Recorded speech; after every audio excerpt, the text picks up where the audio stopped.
Buenos días, compañeros y maestra. Mi nombre es Rodrigo Servín Díaz y hoy les voy a hablar de la separación de la Iglesia y el Estado. Bueno, estas serían las tres preguntas que yo elegí, las cuales serían: ¿quién fue Benito Juárez? ¿En qué consistían las leyes de reforma? ¿Y por qué fue tan importante la separación de la Iglesia y el Estado? Introducción. Aprender y comprender la importancia de la separación de la Iglesia y el Estado en México, así como sus repercusiones que esta tuvo en su momento y a futuro, y cómo es que fue uno de los acontecimientos más grandes e importantes de México.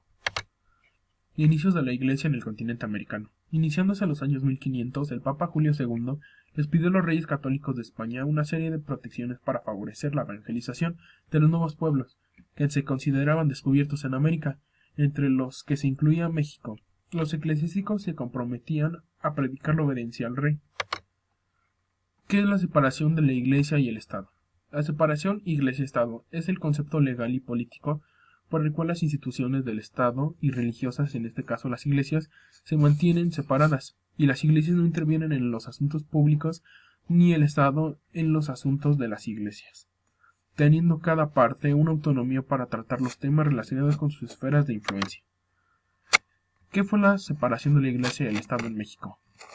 Cerca de la culminación de la Guerra de Reforma y durante su presidencia posterior al conflicto, Juárez promulgó las denominadas leyes de reforma, un conjunto de decretos emitidos entre 1859 y 1863, que tuvieron como objetivo consumar el proceso de separación de la Iglesia y el Estado. ¿Quién fue Benito Juárez? Nacido en el seno de una familia pobre de origen zapoteco en el pueblo de San Pablo Guelatao, Oaxaca, Benito Juárez García se convirtió en uno de los presidentes que logró instaurar una enorme cantidad de beneficios políticos en México. No solo eso, su trabajo y lucha se tradujeron en un legado que tiene como principal pilar la fundación del Estado mexicano, tal como lo conocemos, laico, independiente y soberano.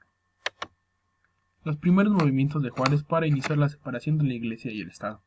Tras la caída de Antonio López de Santana con la Revolución de Ayutla y la llegada a la presidencia de Juan Álvarez, Benito Juárez fue nombrado ministro de Justicia, posición desde la que emitió la Ley Juárez, la cual limitaba el poder e influencia del clero en asuntos civiles. Promulgada el 23 de noviembre de 1855, esa ley suprimió al fuero eclesiástico y el militar en materia civil. El inicio de la tensión entre liberales y conservadores. La diferencia radical de posiciones sobre este tema entre conservadores y liberales se agudizó con la promulgación de la Constitución de 1857 durante el gobierno de Ignacio Comonfort, época en la que Juárez se desempeñó como ministro de Gobierno y presidente de la Suprema Corte de Justicia de la Nación.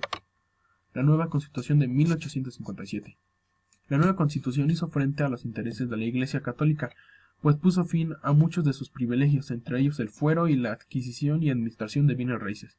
La oposición a este nuevo régimen desató para finales de 1857 que los conservadores, apoyados por algunos liberales, dieran un golpe de Estado, cuya finalidad tenía anular toda la legislación liberal. La Guerra de Reforma. Se considera que la Guerra de Reforma o de los 3 años inició a partir del 7 de diciembre de 1857, con la promulgación del Plan de Tacubaya, hasta el 1 de enero de 1861, con la entrada a la Ciudad de México del general Jesús González Ortega. Este conflicto se libró entre los grupos conservador y liberal. Los primeros buscaban la permanencia del Estado de cosas de la colonia, en tanto favoreciera sus privilegios y que la economía primero se consolidara al interior del país. Por su parte, los liberales buscaban la transformación social hacia una estructura política moderna con énfasis en el mercado externo. El 5 de febrero de 1857 fue promulgada la nueva constitución política que regiría al país. Juárez hacia la presidencia. Tras el golpe de Estado, Juárez arribó en 1858 a la presidencia por Ministerio de la Ley e hizo frente al gobierno paralelo encabezado por Félix Zuloaga, quien fue nombrado por los conservadores presidente interno a través del Plan de Tacubaya, apoyado por Ignacio Comonfort, en busca de derogar la Constitución de 1857. Las leyes de reforma. Cerca de la culminación de la Guerra de Reforma y durante su presidencia posterior al conflicto, Juárez promulgó las denominadas leyes de reforma, un conjunto de decretos emitidos entre 1859 y 1863 que tuvieron como objetivo consumar el proceso de separación de la Iglesia y el Estado. ¿En qué consisten las leyes de reforma? El 17 de julio de 1859, en el puerto de Veracruz, el presidente Benito Juárez expidió el paquete legislativo que conocemos como leyes de reforma, Su objetivo principal fue la separación de la Iglesia y el Estado, pues en el México de esa época el poder de la primera era bastante fuerte, e influía en las decisiones más importantes de la política nacional para favorecer totalmente a los conservadores. Las leyes y decretos dentro de las leyes de reforma. Ley de nacionalización de los bienes eclesiásticos, 12 de junio de 1859. Complementa la Ley de desamortización de los bienes eclesiásticos, o Ley Lerdo, con un cambio importante. Los bienes ya no pasaban a manos de los rentistas, o sea, del clero. Ley del matrimonio civil, 23 de julio de 1859. Con ella el matrimonio religioso pierde su validez oficial. Establece el matrimonio como un contrato civil con el Estado. Ley Orgánica del Registro Civil, 28 de julio de 1859. El registro del estado civil de las personas quedaba a cargo de empleados de gobierno, no de iglesias. Se declararon los nacimientos y defunciones como un contrato civil con el Estado. Como complemento se expidió el decreto del 31 de diciembre de 1859, por el que se secularizaban todos los cementerios y camposantos de la República. Ley de exclaustración de monjas y frailes, 11 de agosto de 1859. Se prohibió la existencia de claustros o conventos, implicando su clausura. Ley sobre la libertad de cultos, 4 de diciembre de 1860. Permitió a cada persona practicar y elegir el culto que deseara, con plena libertad. También prohibió la realización de ceremonias fuera de iglesias o templos. Posteriormente, al regresar al gobierno en la capital de la República, fueron dictados 2 decretos que redondeaban la reforma en el aspecto de la realización Iglesia-Estado.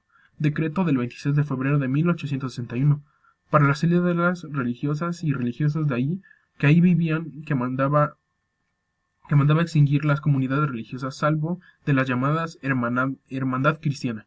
Decreto del 2 de febrero de 1861, por el que se secularizan los hospitales y establecimientos de beneficencia.